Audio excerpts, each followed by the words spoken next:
Second time. First time for the semester, I should think. Semester, yes. Good morning. How are you doing? By God's grace, we are living As and always. kicking. As always. So we are ready to take the notes and over to you. All right. Thank you very much. Good morning, my listeners. Good morning, the university community. Good morning, level 200 students pursuing the course EDC 241, Psychology of Human Development and Learning. This morning, we shall discuss a very important component of our course. In fact, wherever you find yourself as a young learner, adult learner, this particular component is key to us. And the component is cognitive development. How we are able to think, reason, imagine, and solve problems. So the honors or the focus of today's lecture centers on that. Cognition is seen as one of the important components of education. And as our mandate stipulates, we don't build only the affective aspect of our learners or the psychomotor aspect of our learners, but we do the cognitive components of our learners as well.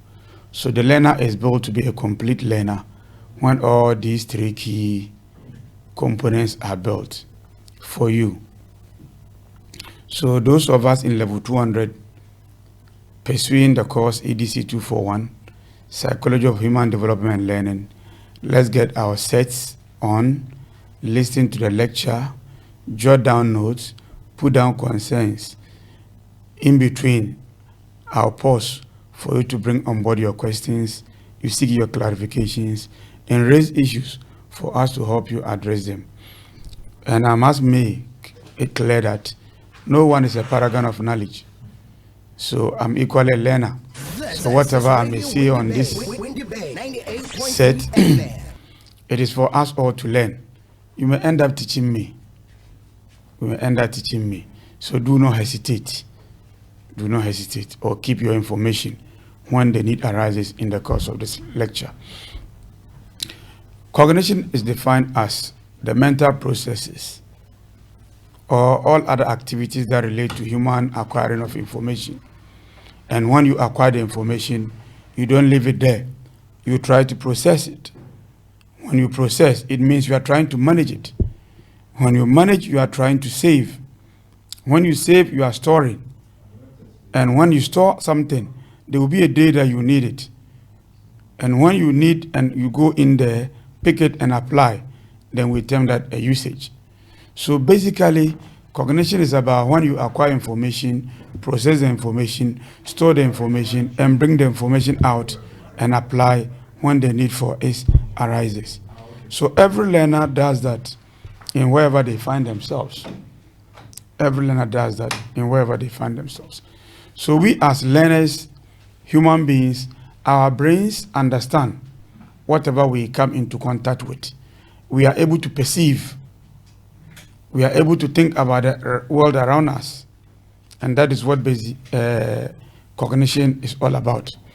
So we shall discuss some theories that explains cognitive development. And those theories are many. But we brought to you this morning some two. Those of Piaget and Vygotsky. Then we'll move on to talk about multiple intelligence. And you'll be surprised to know that we have chosen a wrong program because your intelligence is not shown in that particular program, yet you find yourself in it. We don't blame you as an individual. We blame the system we operate as a nation. Then we'll move on to talk about emotional intelligence.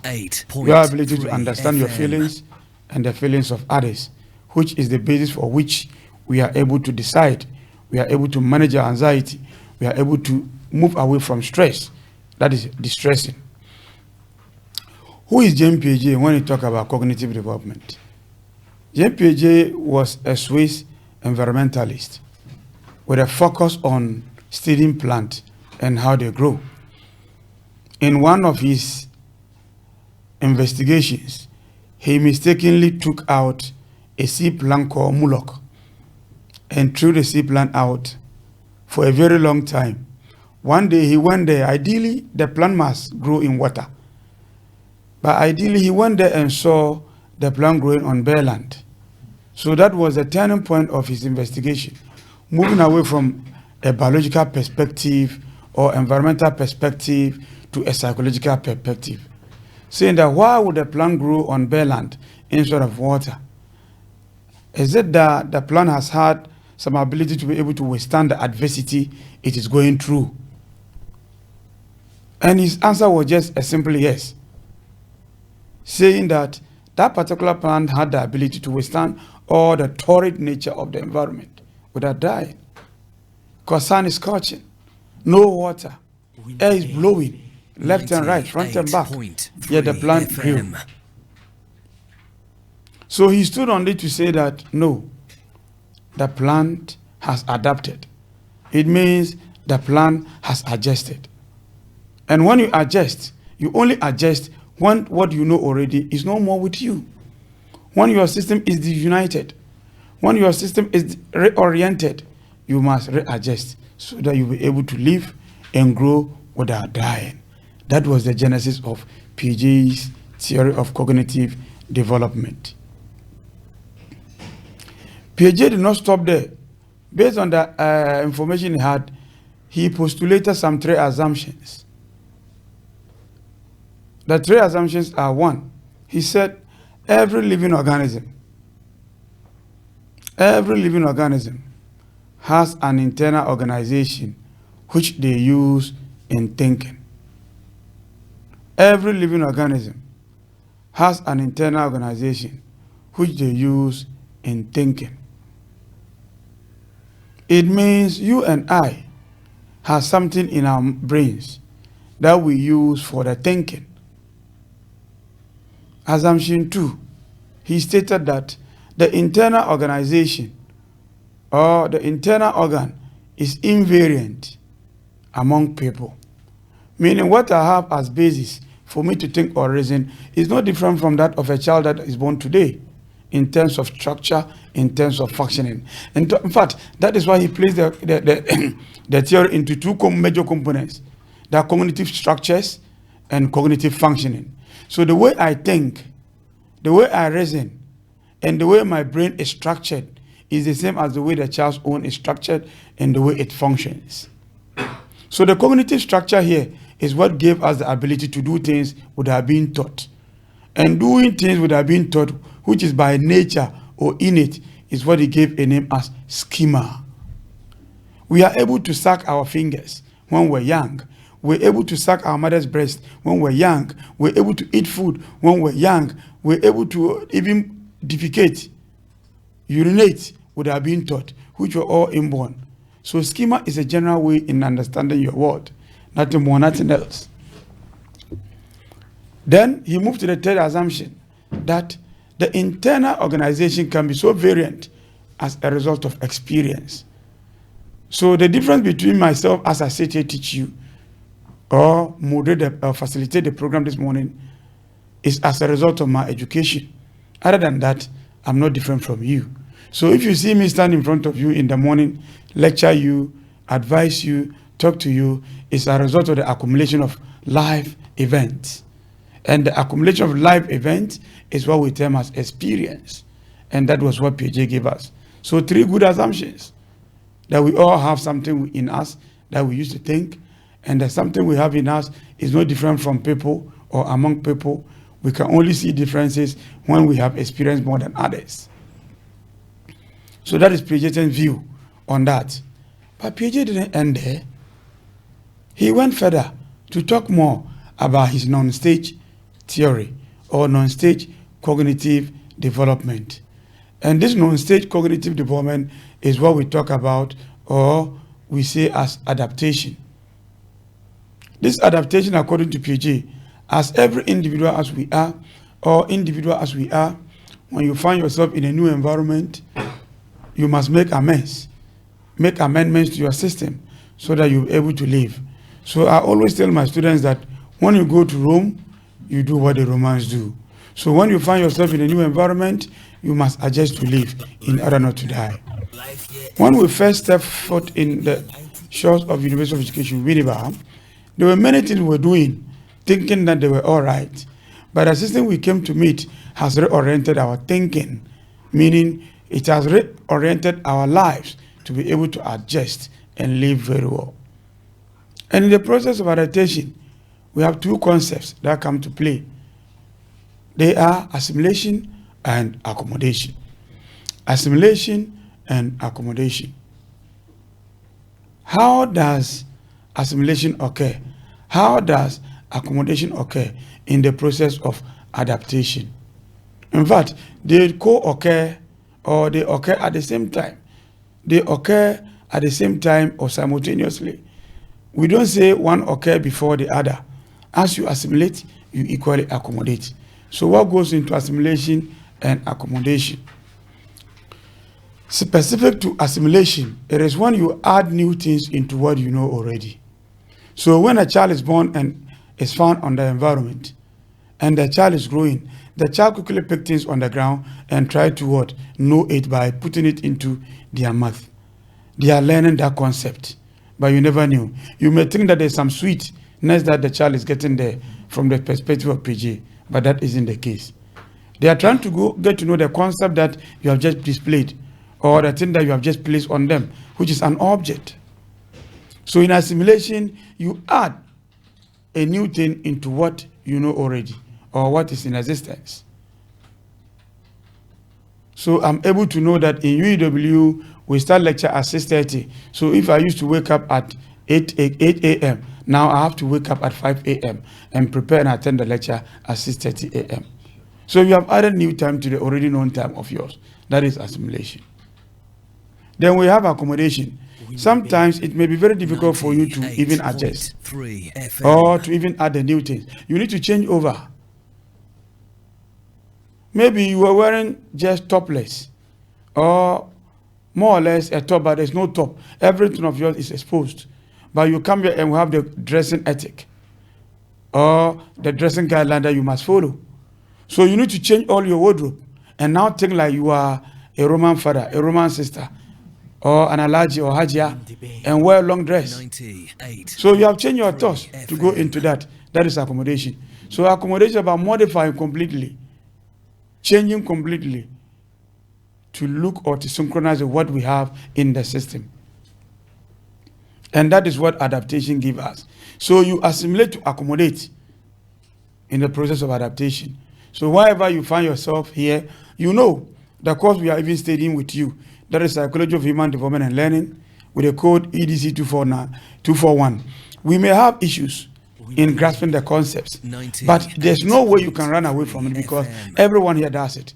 So once you are obliged and you are mandated to do it, whether you like it or not, you must make way for assimilation to occur. You must adjust yourself to be able to understand it, and you must accommodate by modifying your thinking, your reasoning in the way and manner the course is being taught. So studying this do not only give you the edge to be able to pass your course, but it opens you to more opportunities that in every environment, people adjust. And when you adjust, you are adapting.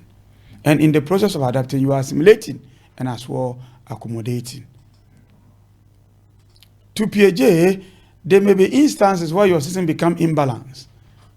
So when your system becomes imbalanced, it gives you cognitive dissonance or disequilibration. And you must equilibrate yourself by balancing assimilation and accommodation. That is where you find a balance between what you bring in and how you modify what you bring in to synchronize with what you have already. So in a biological term or scientific term, we term that homeostasis. Every human being strives for homeostasis. A balance is your system.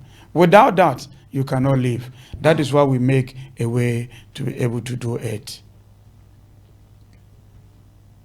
So you are being given that particular ability by the Almighty to be able to do.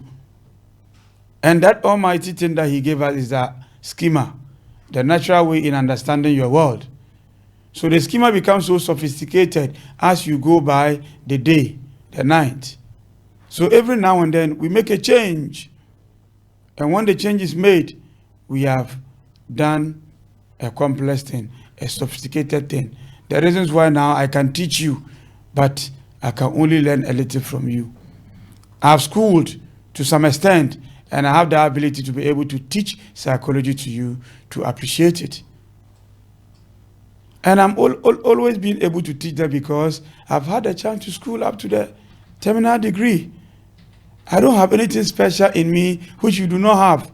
When you also have the opportunity to be able to go beyond that, then you can equally have the same thing in you, and you're able to do it. And that is what it tells us here. So Piaget's theory is very simple. But he didn't end there. He gave us 4 stages, apart from the non-stage, where we have the adaptation, which led us to assimilation and accommodation. We have the stage-like development, where your cognitive abilities are realized. They are 4 in number.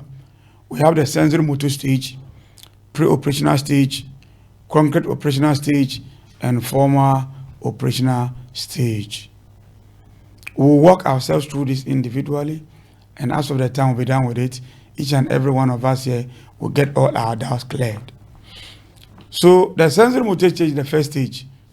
And in fact, it says the cognitive development go through stages. And the stages go by ages. So I'm going to mention some ages based on each stage. And they are just numbers. Some books will give you different numbers. No problem with it. Just be interested in the information it carries and not merely the age bracket as an advice. So the sensory motor stage is the first one. It spans in between the 0 years of your life to the 2nd years of your life.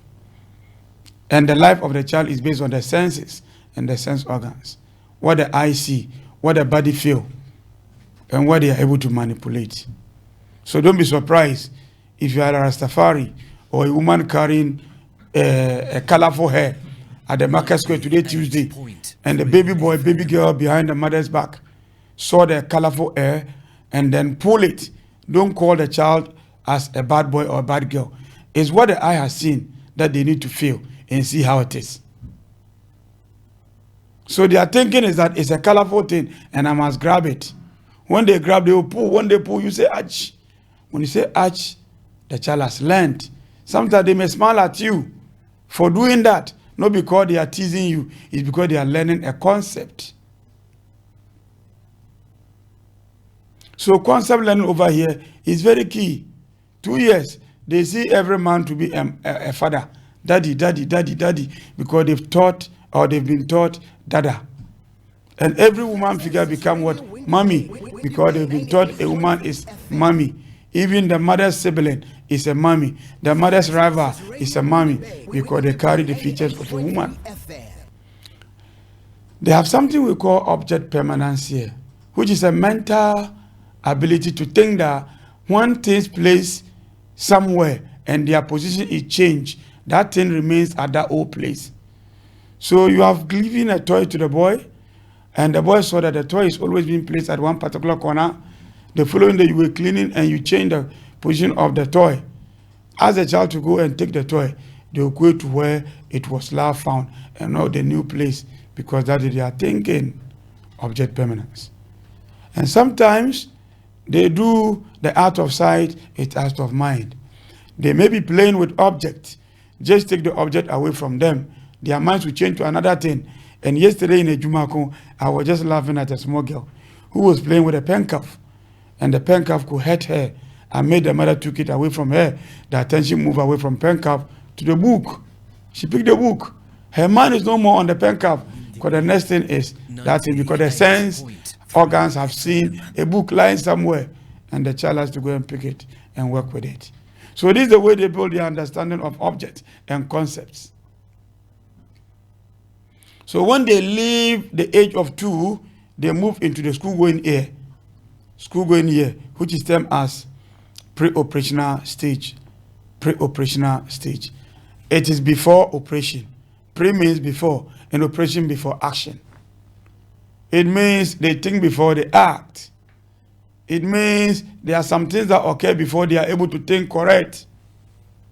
So we have rapid development of what? Language. Now they are able to combine 2 words, 3 words. They can say, "Mommy, eat," over here. They are able to engage in symbolic play, but they struggle with logical reasoning. So there is symbolic representation at this stage, where the child go to the beach after being taught a 4-legged animal. They go there and saw a horse and tell, "Mommy, mommy, mommy, come and see a big goat. Because the goat was what they used in teaching the four-legged animal. And they saw the horse at the beach. So they saw the horse being ridden by someone. They also came home. Mommy was bent, cleaning the room by mopping with a hand. They also jumped on the back of Mommy and say, Mommy, move. Mommy is now a horse. They go to the kitchen and pick the kitchen stool. Also jump on it and say, move. They saw you feed them with a feeding bottle. When you leave the scene, they go and pick the teddy bear and also start feeding the feeding bottle. Feeding the teddy bear with a feeding bottle, saying, eat, eat. Meanwhile, the feeding bottle, the teddy bear do not have life. That is it. Over here, they have animistic thinking at the pre-operational stage. Animistic thinking is that the child thinks that everything on earth should behave like the way they behave, or everything they find in the environment is also possessing the human abilities and could act like the way humans act. That is their thinking. That is their reasoning. So when the child is playing with an object and the object hurt them a little, they'll start crying and be pointing at the object. So when a mother comes and pick the object and throw away an insult, they will be happy, thinking that mother has also hurt the object. Animistic thinking. So don't be surprised when they sit on something and say the thing should move and be beating the thing because you cane them. They also go and pick a cane and be caning the chair. What about them? Foolish. Because when you were caning, you were doing foolish. They also do it. Thinking that that particular thing also has life and can also cry. So they can beat her, the thing is not crying. They were angry. Why are you not crying? How can a chair cry? Their reasoning, their thinking is just limited to that. They are highly egocentric. But the egocentrism here is conceptual. Why is it conceptual? They don't have the ability to think that what they are thinking about is wrong. So they are thinking about themselves alone. And the thinking about themselves alone is by childhood development and not adult-like development. But when you are of age and you still think about you and yourself alone, then that one we can say you are selfish. But their own is egocentrism, which is conceptual in nature. So the child returns from school with the egocentric thinking. There's a mistake in the homework and you want to correct it, they will tell you, no, that was not what they were taught. So your view is not taken. You gave them 10 Ghana cedi and you want to take the money back, they will tell you the money is not yours, it's theirs. They are having a quantum of food of which they can eat a little of it, but plenty of it will go waste. Ask them to give a portion to a friend. They will tell you the food belongs to them and not the friend. So they won't give. Egocentric thinking. Sometimes they will sit alone and be talking to themselves. Over there, Piaget named that egocentric speech. It is what leads them to be able to build on their thinking, their reasoning, their problem-solving abilities. They have a problem of conservation. Their inability to deduce content when they are found in a container or they are found in something that you place before them. So I'm going to demonstrate with this. I have a bottle of water here. This bottle of water is good to us. We all take it. You may have a boy or girl with you, and your boy or girl will be chasing you for the water. But the boy or girl cannot finish the water in this particular bottle, which is 300 ml. So if you want to deceive them, so that you, the mother or father, can take the water, just pour plenty. Count from the base. I'm counting from the base here. Each one of you can watch. 1, 2, 3. Leave the water to be here and drink 1, 2, 3, 4, 5, 6, 7, 8, 9, 10, 11. Or pour the 11 aspect in a container that is shorter than this and place before the child of in between the ages of 2 to almost 7 and tell them to pick the one that they think will have plenty things. The one is tall, the one is short. The shorter one has much content than the taller one. The child thinking will be that the taller one has more content than the shorter one, and they rush in for that. Many a time you go and buy a drink, you want to drink or a soft drink, you want to take it, your child also want to take it, and they'll be crying for you to give it to them. Parents usually pour plenty of it into cup and take that and leave more in the container for the child. What the child thinking is that the taller the container, the more the content. But that is a mistake. And those ones is what we term as lack of conservation. Understanding that quantity remains the same despite changes in their shape. So that is it. They also have a problem of seriation, arranging things according to height and according to weight. So if you jam several components together or objects together, meanwhile they have differences in terms of their height, the child may not be able to arrange according to their height. And if they are playing with things that were arranged already for them to play with, and you go and jam them, they start crying following though you have destroyed their thing, because the thing cannot be the way it is. Meanwhile, that thing can go back, which leads us to a process of irreversibility. Thinking that when things are spoiled and the things has the ability to be made the way they were, they cannot be made again, and they start crying. So, you can show the child an ice block and tell the child that this ice block can be melted to become water, and at the same time can be changed to become an ice. The child will tell you, no, it's impossible. It's impossible because their thinking is telling them that.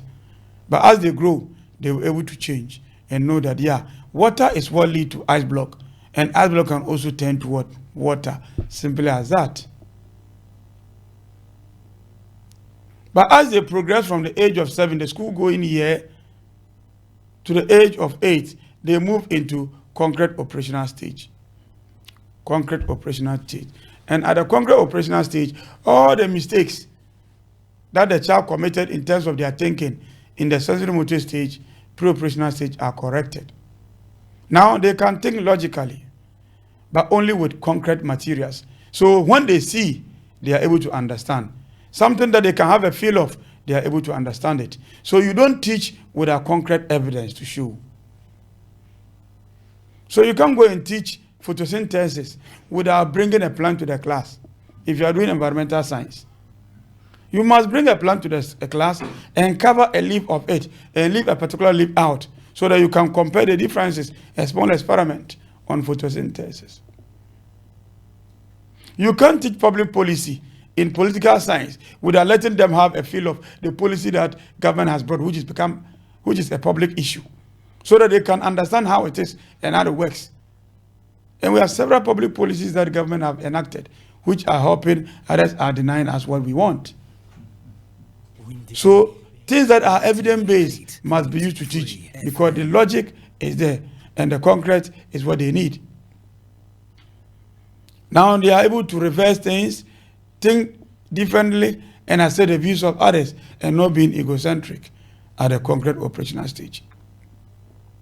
Now they are able to understand your view. When you are given a view on homework that they brought to home, they are able to know that, yeah, mommy is elderly. Mommy has school beyond me, and mommy can teach me. So they don't think that is theirs. Now they have plenty of food they can share with friends. Give and take.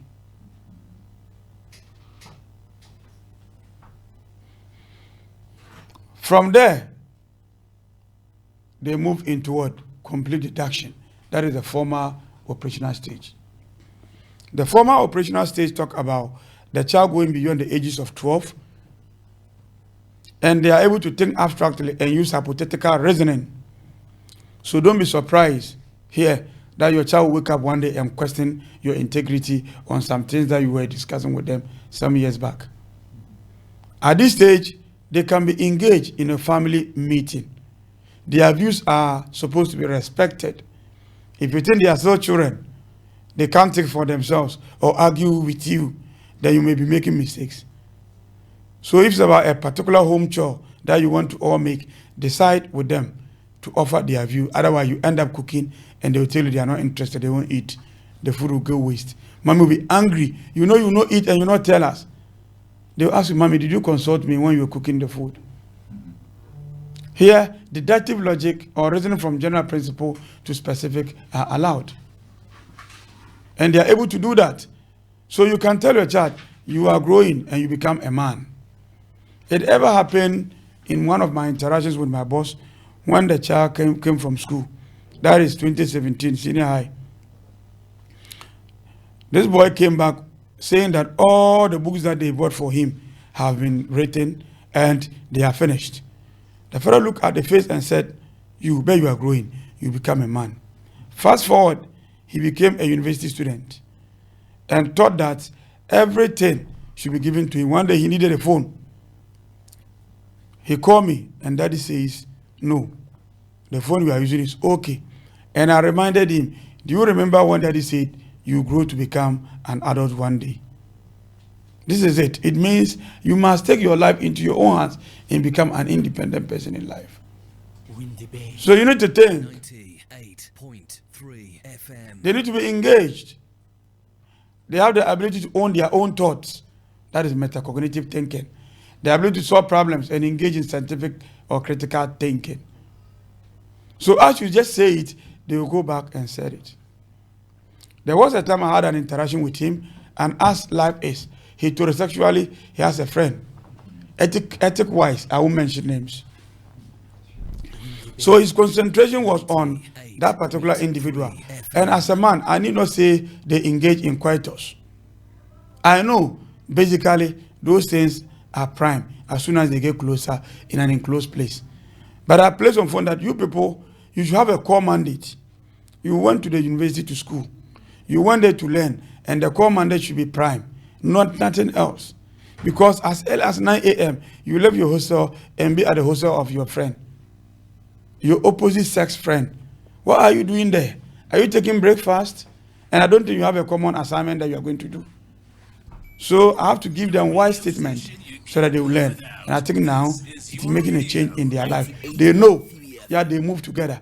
But the reason why they went to the school there is totally defeated or replaced with what they are doing. So former operational child, think like an adult. Think beyond the child that you know a year back.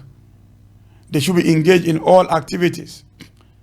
And don't be like, in quote, that fancy man who was once watching a movie with a son. And they came an erotic scene where the fancy man saw that it was a foreign movie indeed. And you know, most of these foreign movies, they show nudes, they show sexual scenes, and it was a foreplay. So the fancy man in the fancy dialect said, na broni besie, on genuine benyinia, obaya mo akaonano, in quote. So the small boy, who is just an adolescent, early to a middle, looked straight into the face of the father and said, having in mind that the boy did not know what was about happening. So at that stage, there are no boyfriends, girlfriends. So if you think the boy or girl is so small that the boy shouldn't know, please, you can be taken by surprise. You may think they are cool, they don't know anything, but what they are doing out there is worse.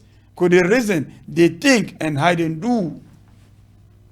Even 9-year boys and girls know what a boyfriend is and a girlfriend is. How much more the 12? So at this stage, let your boy be your friend as a father. You move with him. Let him know the value of manhood. As a mother, let the girl be your friend. You move with them. Let them understand and appreciate womanhood. Because their thinking is more or less that of the woman. There are a lot of things that are going into their lives. Hormones are changing. Their cognitive is becoming abstract in nature. They can question you. And if you are not careful, you can't even answer. There was a time one of my lecturers, he ever said it in class. The small girl walked to him and said, Daddy, how do we insert a condom? How can a 12-year-old girl be able to think that way? The father had no option as a psychologist. He need to teach and now caution. So sometimes you must make sure that clarity is made on issues. So you can't just tell the boy or girl that if you get close to the girl, you impregnate her, they'll ask you, Daddy, without any action. It means getting close to a girl is a different thing, and a lady becoming pregnant is a different thing. But because you never knew that the boy can think beyond where you are thinking, you just said it, and they will take it. No, I'm no more a small boy. There are many instances it occurs. They tell their mommy, I'm no more a small boy. You must not talk to me that way. It means they are thinking, they are reasoning, and those thinking and reasoning is advanced. So that is it. So what did Piaget give us in terms of the cognitive development? He said, as you grow through the ages, your thinking is going according to the ages. So when you are engaging the learner should be engaged in a task appropriate to the age. So age-appropriate activities is very key. You don't expect a class 1 child to be doing factorization. How possible? Their reasoning and thinking will not be able to know which one is a denominator, which one is a numerator. So fractions cannot be taught over there. Very difficult for them to comprehend at the primary one. How possible? And again, make sure you provide an opportunity for the learners so that they can get hands-on manipulation of what they do. The more they explore with their hands, or the more they have a feel of it, the better they comprehend it. In fact, you must allow the learners to own their lives and their learning by constructing their own knowledge when you allow them to explore. So allow them to explore uncensoredly, but watch and guide the process of exploration. Encourage discovery so that the knowledge will be theirs. When you allow learners to be able to read the thing, apply it in their lives, they own the information, but we often don't do that. Why must you say that you should always teach the learner and the learner will learn? No. So if you check, we those teaching the general courses, hardly we give you slides, but we provide for you course outlines. The course outline is what you need to guide you the way you must look for your information. The reading resources that we provide are those that will guide you to know that thing and apply it. If you don't, then you may not know it. But if you are able to do it, the information you acquired by your own self becomes yours. You hardly forget about them. So from today, if you have not been able to do that, do it on your own, whether departmental course, a university-wide course, so that you can own it and apply it in your life without being taught by your teacher. The teacher will only come in and complement what you have learned out there. So we gave you course outline before today as a way of a flipped classroom.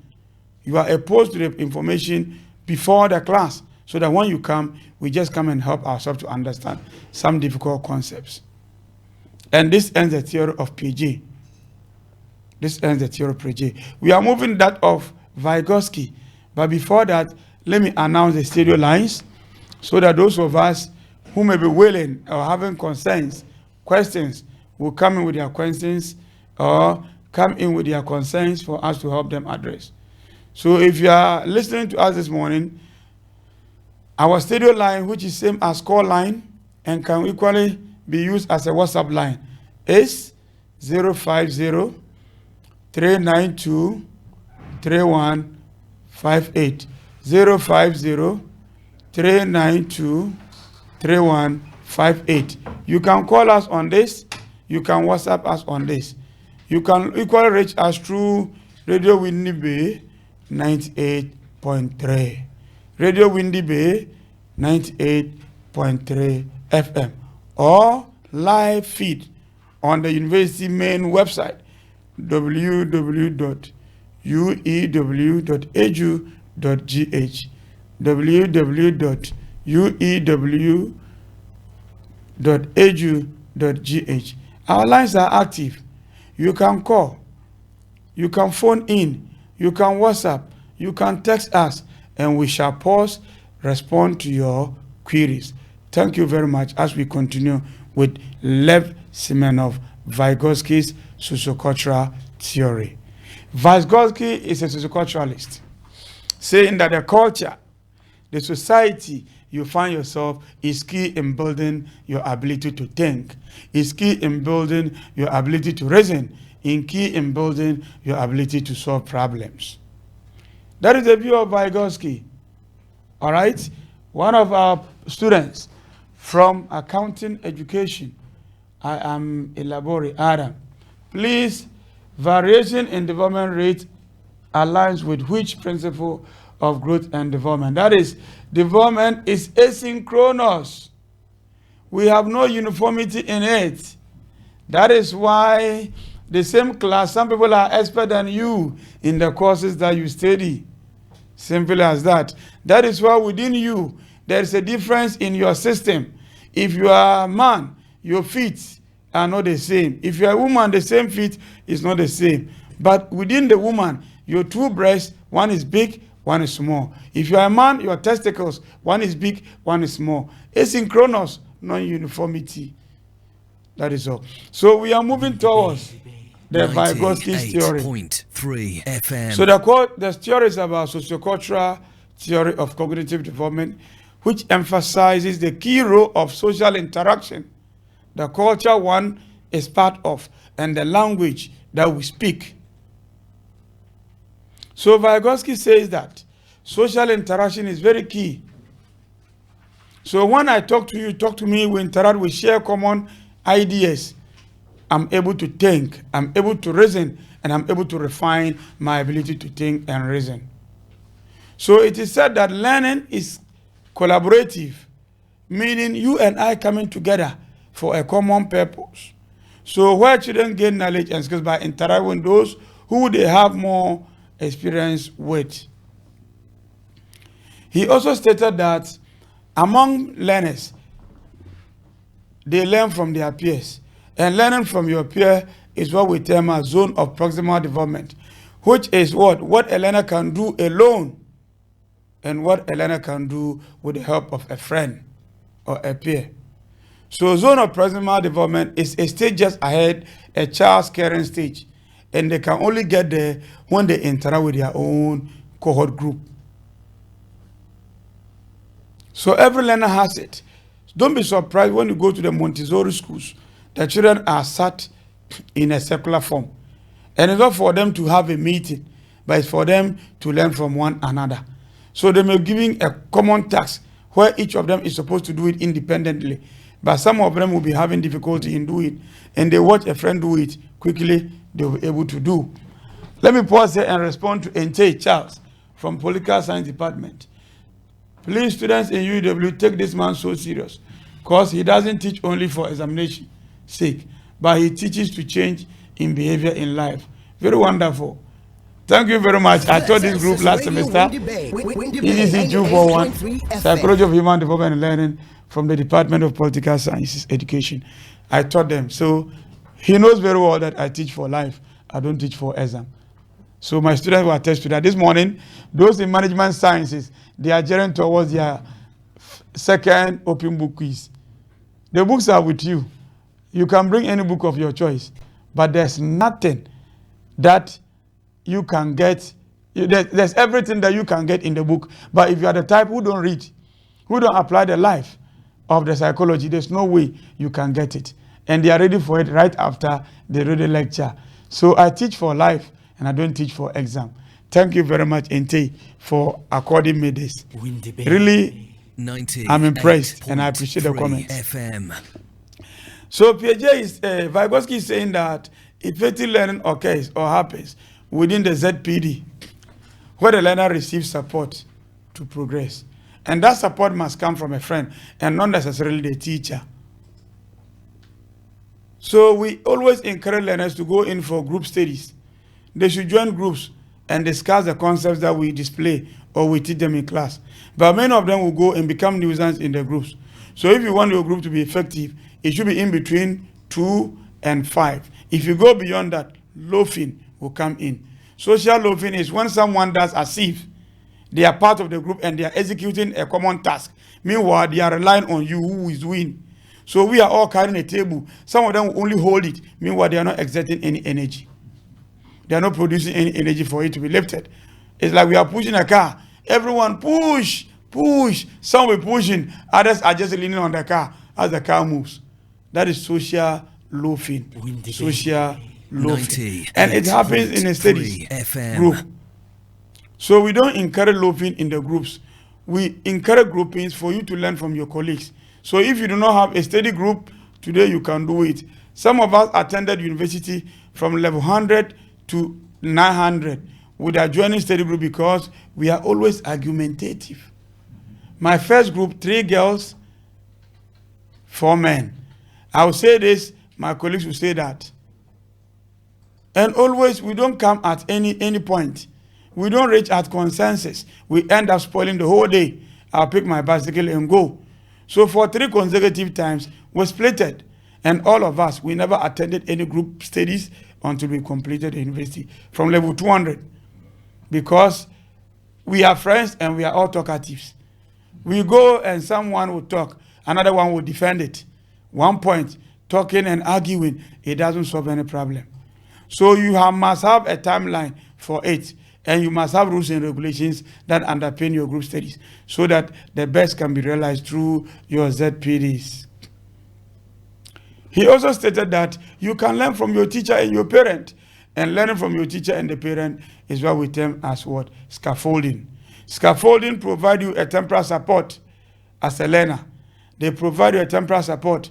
When they see that you have acquired the knowledge that is needed, then the teacher or the parent who provides you with a temporal support will withdraw the support and let you to be on your own. So the teacher can take you through a difficult mathematical problem, a psychological problem, or a task. When they see that you have taken the steps to do it, then they will gradually withdraw their support so that you'll be on your own and own your own knowledge. So that is what we term as scaffolding. We also have language as a component in cognitive development. Language as a component of cognitive development. In Vygotsky's perspective, language is key in us because the child does a private speech. The child talks to the self. Piaget was telling us an egocentric speech. Vygotsky is telling us a private speech. When children are playing alone, even adults, you are doing something and you are in a state of lost. You'll be talking to yourself as if someone is there. The more you talk, the more your mind connects the unconnectables. The more your mind is able to link to where the information you need is found. So when it connects, you are able to solve the problem. And it is language. And remember, before you even understand the concept that we teach in class, we use language, which is a medium of communication.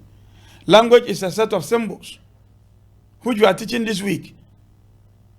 System of symbols or set of symbols that we use to communicate. And without language, you don't understand me. Without language, I cannot understand you. So it's a common thing that we do. And every society or culture has their own language and how they use it to impart knowledge onto their people. So language is key. Language is key. So the 3 types of speech, he proposed 3 types of speech that we use as basis. We have the social speech, which that is what we use in interacting. We have the private speech, where you talk to yourself. We have the inner speech. You silently think about issues. Everyone is doing their own thing. You alone, you are thinking about how to do it.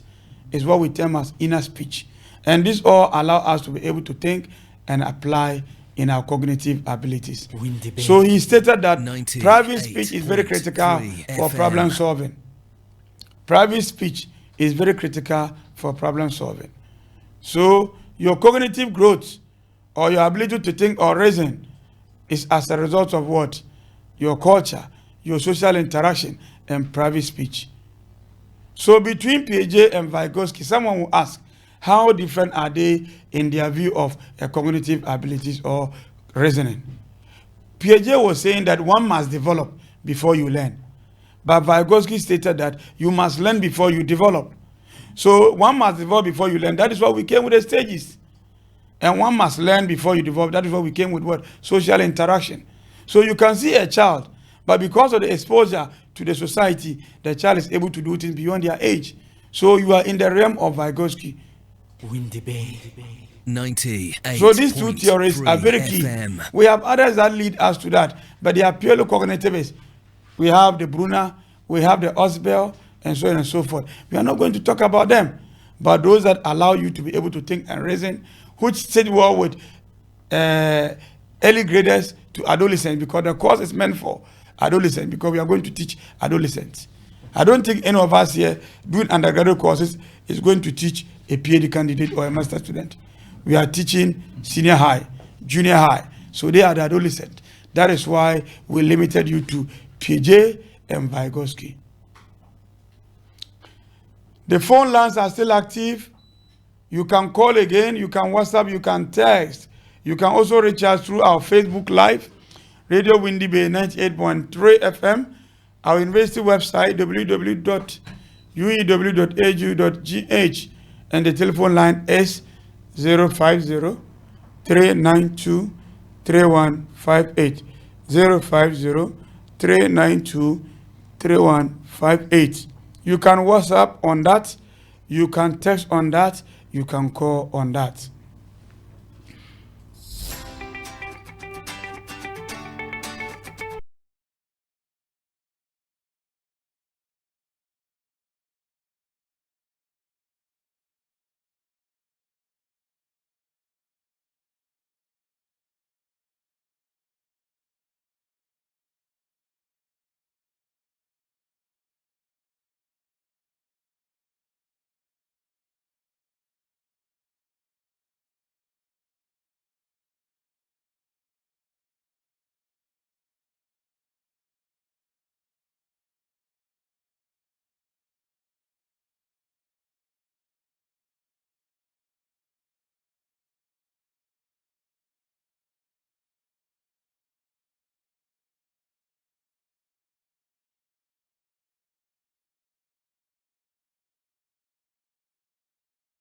For the questions to be sent to us, or as we wait for you to call in and ask your question and seek clarification, let's try to do a wrap-up of what we've done.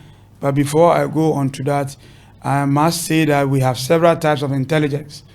And intelligence is coming from the cognitive or the cognitive development of every individual. Several people gave us several definitions, and Alfred Binet was the first to give that intelligence is defined as what intelligent test. This was so vague, ununderstandable. But remember, Piaget went there to learn and be in the lab of Binet, Alfred Binet, to help develop an intelligent test for French education system. So he also defined intelligence as intelligence is the way one is able to adapt to your environment. So if you are able to live, do our courses and pass our courses and go without any problem, it means you have been intelligent. But because of the variations in terms of the way we see intelligence, several individuals came out with several theories. But one key among them was Howard Gardner in 1983. He said intelligence is not merely in class.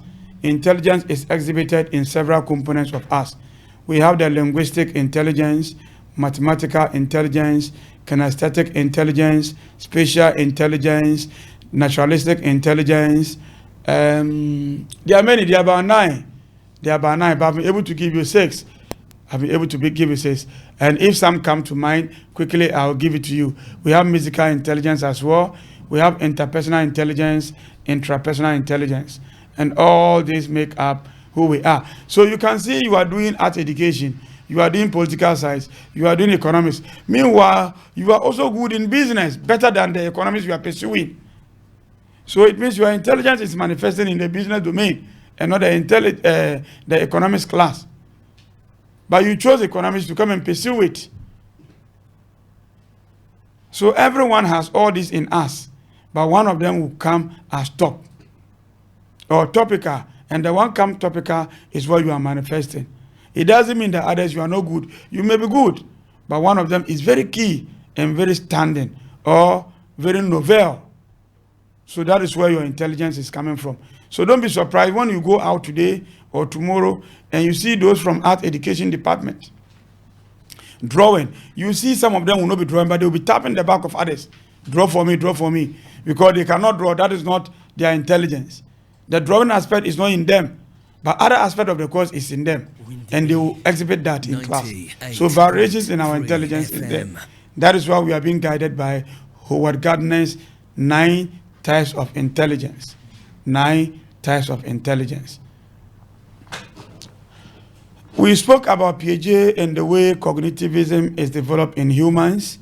We equally spoke about Vygotsky and the way cognitivism is developed in us. So the Piaget was saying that we have several ways that someone can develop their intelligence. And he gave us an on stage where we have adaptation. And adaptation is led through assimilation and accommodation. We also gave us the stage like cognitive development, where we have the sensory motor stage, where the sense organs or sensory abilities are used as basis for us to build on our intelligence or our cognitive abilities. Then we have the pre-operational stage, which are termed as the school-going year, because every child at the age of 2 must start schooling, where we try to also do symbolic representation and so on and so forth, where you may see a child sit there and be driving a car. That driving a car is just by a tie. They put 2 sticks in and be do boom, boom, boom, be sweating, or a long stick on their shoulder, and they are pushing it. It's a car. Symbolic representation is also there for them. Then we move into the concrete operational stage, where logic is being used or applied, where the child is able to think like a pair adult, close to an adult. All the mistakes that they were making when they were at the pre-operational stage, they are correcting, or sensory motor stage, they are correcting all. So when they are exiting the age of what? Age of concrete operational, that is the 11 to the 12, then they move into formal operational, where they become somehow adults and they are able to engage in constructive criticisms, discussions, deductive reasoning, and so on and so forth. So when you are abreast with this, you must give tasks according to the age of the child. Don't give above them, don't give below them. If you give above, they become frustrated. If you give below, they become bored. So you must provide an opportunity for the learners to have a feel of what you are using or you are applying, so that once evidence is given, it becomes concrete and that concept is being taken in and they can absorb it. Again, apply constructive abilities in their lives so that they can explore their own world and discover their own knowledge. And when they discover their own knowledge, it becomes permanent in them. They need not be taught before they get to know it, because they found it themselves and they can apply it themselves. Someone is asking a question through a text message. Can I go over the zone of proximal development? Definition-wise, it's a stage just ahead of your current stage. It means you know something, but the thing is not coming. You can only get to know it when you meet a friend.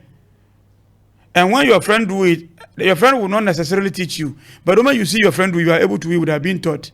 You are operating in your zone of proximal development. And we say that it is the difference between what a child can do alone and what a child cannot do, but can do when an elderly or a peer helps the person or through a guide. So a balance between what a child can do alone as a child and what a child can do with the help of someone in their own age group or age bracket, that is a peer. So that is zone of proximal development. Your name didn't come, but your question is answered. So when you go to group studies and I taught you a concept and you never understood, your friend just said, so this was what Dr. Mahama meant. You have learned it through your zone of proximal development. You operated through your zone of proximal development. So know that very well. That is why we encourage you to join groups and get your doubt cleared. Some things that you never understood, your friends can explain to your understanding, and you can be the best of all in that particular group. And I said that Vygotsky is also one of them that provided us with another theory called socioculture. So society and culture, interaction. So social interaction and collaboration are key to your cognitive development. So when you allow the child to explore their environment and interact with elderly and their peers, they are able to reason and think and do things on their own. So he proposed that social interaction is key to the cognitive development, and a support from a parent or a teacher is also important in that process. He also stated that a parent or a teacher, which we term as scaffolding, is very key to the development of our ability to think. He also stated that the culture one finds itself is key. And remember, culture is the way a group of people live. Culture has a norm. Culture has a value. Culture has a symbol. All this come together to build what we know. So your culture will determine how you think, how you reason, and how you solve your problem. And different cultures in the way they give their things. You don't see a culture in a particular group thinking that it's universal for all. No. we don't apply it that way. But in the culture of University of Education, Winneba, everything must be the way we have stipulated in your student handbook. We have stipulated in your course outline, what we have stipulated in your course structure, because the university as a whole is a culture on its own. So when you go home, your culture is different from that of University of Education, Winneba. Once you have enrolled to become a student and you are being taught by us, everything about the university is on you. So that is our culture we practice or we operate. So you must learn to abide by it and go by it as you progress on your educational ladder. He also stated that Vygotsky, that language is very key to your cognitive development. And language is a tool for your thought and your learning. Without language, you can't understand me. But with language, you can understand me. So as I'm talking today, you are being able to appreciate the concepts because you have the ability to comprehend and apply what we give through language. And this brings us to the end of the lecture this morning. And it appears we have no questions, we have no text messages, and I will be surprised to my management science students whom are told that they should be ready for radio lecture, and none of you asked a question. So I'm coming to give you questions in class this morning, right after this studio. So I'm going to announce the numbers last time so that we'll use it to give our questions out and seek clarifications. The numbers are 050 392 3158. 050 392 3158. You can WhatsApp us, you can text, you can also call in and provide your questions. You will see clarifications too, and you can raise concerns as to how we do it here. We do it better than any other university in Ghana. It's only in UW that we can get a radio set or a radio session for your courses. So if you don't take advantage of that, what at all will you get again? So try to always hook up, get close to your radio set, and enjoy our lessons. Thank you very much, and have a wonderful morning. This is Radio Winneba 98.3 FM. Follow us on our various social media